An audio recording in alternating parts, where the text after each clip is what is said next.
ഇടുക്കിയിലെ ഗവിയിലേക്ക് ഒരു trip plan ചെയ്യുമ്പോൾ നമ്മൾ നേരിടുന്ന ഒരുപാട് പ്രശ്നങ്ങളുണ്ട്. അതിനൊക്കെയുള്ള ഒരു സൊല്യൂഷനായിട്ടാണ് ഈ ഒരു വീഡിയോ. അങ്ങനെ ആങ്ങമൂഴിയിൽ ആരംഭിച്ച് കാടിൻ്റെ ഭംഗിയൊക്കെ ആസ്വദിച്ച് ഗവി വഴി വള്ളക്കടവിൽ അവസാനിക്കുന്ന വിശേഷങ്ങളാണ് ഇന്നത്തെ യാത്രയിൽ. ഇന്ന് എൻ്റെ കൂടെ ഷബിനും ജോർജും ഉണ്ട്.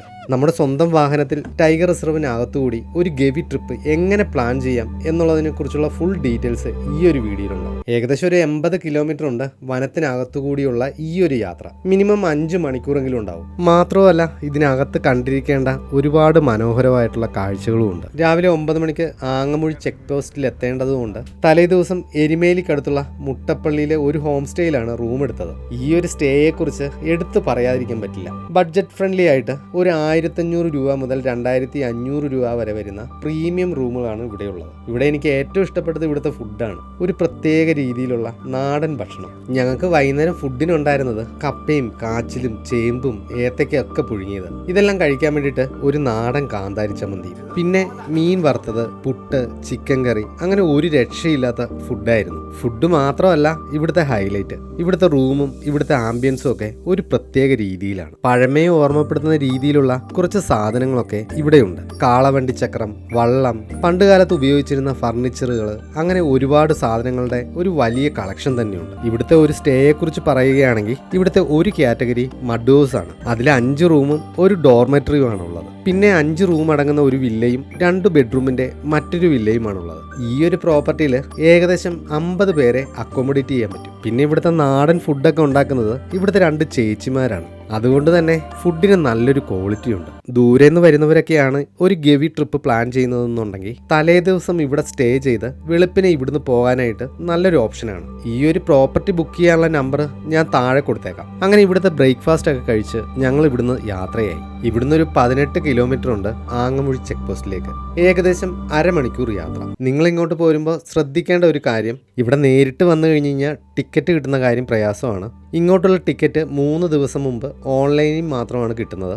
ആളൊന്നിന് 100 രൂപയാണ് ടിക്കറ്റ് റേറ്റ്. ഒരു ദിവസം 30 വണ്ടികൾ മാത്രമാണ് അകത്തേക്ക് കയറ്റിവിടുന്നത്. അപ്പം ഞാൻ ഓൺലൈൻ ടിക്കറ്റിന് വേണ്ടിയിട്ടുള്ള ലിങ്ക് ഞാൻ താഴെ കൊടുത്തേക്കാം. ഇനി ഓൺലൈനിൽ ബുക്ക് ചെയ്യാൻ ബുദ്ധിമുട്ടുള്ളവരാണെങ്കിൽ 3 ദിവസം മുമ്പ് നിങ്ങളുടെ ഡീറ്റെയിൽസ് എല്ലാം കൊടുക്കുകയാണെങ്കിൽ നമ്മുടെ ഈ ഹോം സ്റ്റേ തന്നെ ഇവർ അങ്ങോട്ടുള്ള ടിക്കറ്റ് ഒക്കെ അറേഞ്ച് ചെയ്ത് തരും. ഇനിയിപ്പോൾ അങ്ങനെ ഒരു ടെൻഷൻ വേണ്ട. ഞങ്ങളങ്ങനെ ആദ്യത്തെ ചെക്ക് പോസ്റ്റിലെത്തി. ഇവിടെ ഓൺലൈനിൽ ബുക്ക് ചെയ്തിരിക്കുന്നത് കാണിക്കുകയാണെങ്കിൽ ഇവിടുന്ന് ടിക്കറ്റ് പ്രിന്റ് ചെയ്ത് തരും. അത് കഴിഞ്ഞൊരു 1.5 കിലോമീറ്ററും കൂടി മുമ്പോട്ട് പോകുമ്പോഴാണ് ഫോറസ്റ്റ് ചെക്ക് പോസ്റ്റ് ഉള്ളത്. നമ്മൾ ഇവിടുന്ന് എടുത്ത ടിക്കറ്റ് അവിടെയാണ് കാണിക്കേണ്ടത്. പിന്നീട് അങ്ങോട്ടുള്ള യാത്ര കാടിനകത്തുകൂടി തന്നെയാണ്. പോകുന്ന വഴിക്ക് അകത്ത് കടകളൊന്നും ഇല്ലാത്തത് കൊണ്ട് ഫുഡൊക്കെ ഇവിടുന്ന് തന്നെ വാങ്ങിക്കൊണ്ട് പോകുന്നതായിരിക്കും നല്ലത്. നമ്മുടെ ഈ ടിക്കറ്റ് കൗണ്ടറിന് അടുത്ത് തന്നെ ഒരു ചെറിയ ക്യാൻറ്റീൻ ഉണ്ട്. അവിടുന്ന് ഞങ്ങളൊരു 3 പൊതിച്ചോറ് വാങ്ങി. 100 രൂപയാണ് ഒരു പൊതിച്ചോറിന്. ഇവിടുത്തെ പൊതിച്ചോറ് വാഴയിലയിൽ പൊതിഞ്ഞാണ് കിട്ടുന്നത്. എന്തെങ്കിലും സ്പെഷ്യലൊക്കെ വേണമെന്നുണ്ടെങ്കിൽ വിളിച്ചു പറഞ്ഞാൽ മതിയാവും എന്നാണ് പറഞ്ഞത്.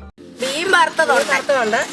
മീൻ വേണ്ടാത്തവർക്ക് മുട്ട പൊരിച്ചു കൊടുക്കും. ഇതിന് അത്യാവശ്യം പറഞ്ഞാൽ ബീഫോ ചിക്കനോ ഞങ്ങളുടെ 7 കൂട്ടം സാധനം അല്ലെ ഇലപ്പൊതിയാണ്. ഞങ്ങൾ ഇന്നും ഇവിടെ 6 പേരുണ്ട്. ഞങ്ങൾ പൊതിച്ചോറ് എന്നും 1 കൊണ്ടുവരുന്നുണ്ട്, എന്നും കൊണ്ടുവരുന്നുണ്ട്. പിന്നെ ഓർഡർ അനുസരിച്ച് കൊടുക്കുന്നുണ്ട്. അല്ലാതെ എപ്പോൾ വന്നാലും പൊതിച്ചോറുണ്ട് 11:30 വരെ. പിന്നെ സമ്മന്തിയുണ്ട്, അച്ചാറുണ്ട്, മെഴുക്കുവരട്ടി, തോരന്, സാമ്പാർ, മോര്, മീൻ വറുത്തത്, മുട്ട വറുത്തത്. പിന്നെ ഓർഡർ അനുസരിച്ച് ഞങ്ങളല്ലാതെ ചെയ്ത് കൊടുക്കുന്നുണ്ട്. തലേന്ന് വിളിച്ച് പറയണം. പിന്നെ കപ്പ, മീൻകറി, ചിക്കന് അങ്ങനെയൊക്കെ വെച്ച് കൊടുക്കുന്നുണ്ട്. പോരാത്തിന് ഇവിടെ തന്നെ ചെറുകടികളായിട്ടുള്ള നല്ല നാടൻ ഉണ്ണിയപ്പവും കുമ്പിളപ്പവും ഒക്കെ ഇവിടെ തന്നെ കിട്ടും. ഇവിടുന്ന് ഞങ്ങളങ്ങനെ 2ാമത്തെ ചെക്ക് പോസ്റ്റിലെത്തി.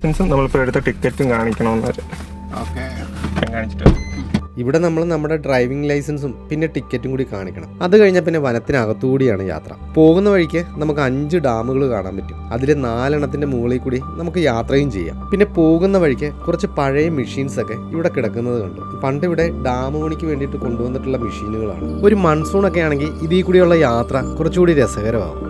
പോകുന്ന വഴിക്ക് ഭാഗ്യം ഉണ്ടെങ്കിൽ കുറച്ച് മൃഗങ്ങളെയൊക്കെ ഒന്ന് സ്പോട്ട് ചെയ്യാൻ പറ്റും. ഇതിനിടയ്ക്ക് കുറച്ച് ഭാഗങ്ങളിലായിട്ട് കുറച്ച് താമസക്കാരൊക്കെ ഉണ്ട്, ഗവിയിലും കൊച്ചുമ്പയിലും ഒക്കെ ആയിട്ട്. അങ്ങോട്ടുള്ള റോഡുകളൊക്കെ വലിയ മോശമായിട്ടുള്ള റോഡുകളൊന്നുമല്ല, സ്വല്പം വീതി കുറവുണ്ടെന്ന് മാത്രമേ ഉള്ളൂ. ഇതുവഴി ഇവിടെയുള്ളവർക്ക് വേണ്ടിയിട്ട് ഒരു KSRTC സർവീസും കൂടിയുണ്ട്. പത്തനംതിട്ടയിൽ നിന്ന് കുമിളി വരെയും പിന്നെ കുമിളിയിൽ നിന്ന് പത്തനംതിട്ട വരെയും. അതല്ലാതെ ഒരു ഉല്ലാസയാത്രയുടെ ഒരു വണ്ടിയും കൂടി ഉണ്ട്. അത് പത്തനംതിട്ടയിൽ നിന്ന് ആരംഭിച്ചിട്ട് വള്ളക്കടവ് ചെക്ക് പോസ്റ്റ് വഴി പരുന്തുംപാറയൊക്കെ കവർ ചെയ്ത് മെയിൻ റോഡ് വഴി പത്തനംതിട്ടയിൽ എത്തിച്ചേരും. ഈ ഒരു യാത്രയ്ക്ക് ഏകദേശം ഒരു 2500 രൂപ എന്തോ മറ്റോ ആണ് ഇവർ വാങ്ങുന്നത്. എന്തായാലും പോകുന്ന വഴിക്കെല്ലാം നല്ല മനോഹരമായിട്ടുള്ള കാഴ്ചകൾ തന്നെയാണ്. അങ്ങനെ ഒരു ഡാമിൻ്റെ വ്യൂ പോയിന്റ് ഒക്കെ എത്തിയപ്പോൾ ഞങ്ങൾ അവിടെ ഇരുന്ന് ഭക്ഷണം കഴിക്കാനുള്ള തീരുമാനമായി. മീൻ വറുത്തതൊക്കെ ആയിട്ട് നല്ലൊരു ക്വാണ്ടിറ്റി തന്നെ ഉണ്ടായിരുന്നു. പക്ഷെ ഞങ്ങൾ 3 പൊതിച്ചോറാണ് വാങ്ങിയത്. അങ്ങനെ പൊതിയൊക്കെ അഴിച്ചു കഴിഞ്ഞപ്പോഴാണ് തോന്നിയത് 3 പേർക്കും കൂടി 2 പൊതിച്ചോറ് മതിയായിരുന്നു എന്ന്. നല്ലൊരു ക്വാണ്ടിറ്റിയും ഉണ്ട്, പിന്നെ നല്ല ഭക്ഷണവുമായിരുന്നു. അങ്ങനെ ഭക്ഷണമൊക്കെ കഴിച്ച് വീണ്ടും യാത്ര ആരംഭിച്ചു. പോരുന്ന വഴിക്ക് ഒരു എക്കോ പോയിന്റ് ഉണ്ട്. അവിടെ വണ്ടി നിർത്തി കുറച്ചു നേരം കാഴ്ചകളൊക്കെ കണ്ട് വള്ളക്കടവ് ചെക്ക് പോസ്റ്റിൽ എത്തിയപ്പോഴേക്കും സമയം ഒരു 6 മണിയായി. സത്യത്തിൽ ഇതിലേ കൂടിയുള്ള ഒരു യാത്ര വല്ലാത്തൊരു അനുഭവം തന്നെയായിരുന്നു.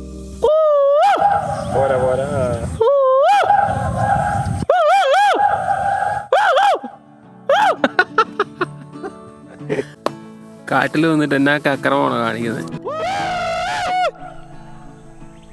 ഒരുപാട് കലങ്ങി പോയല്ലോ. എല്ലാം കൂടെ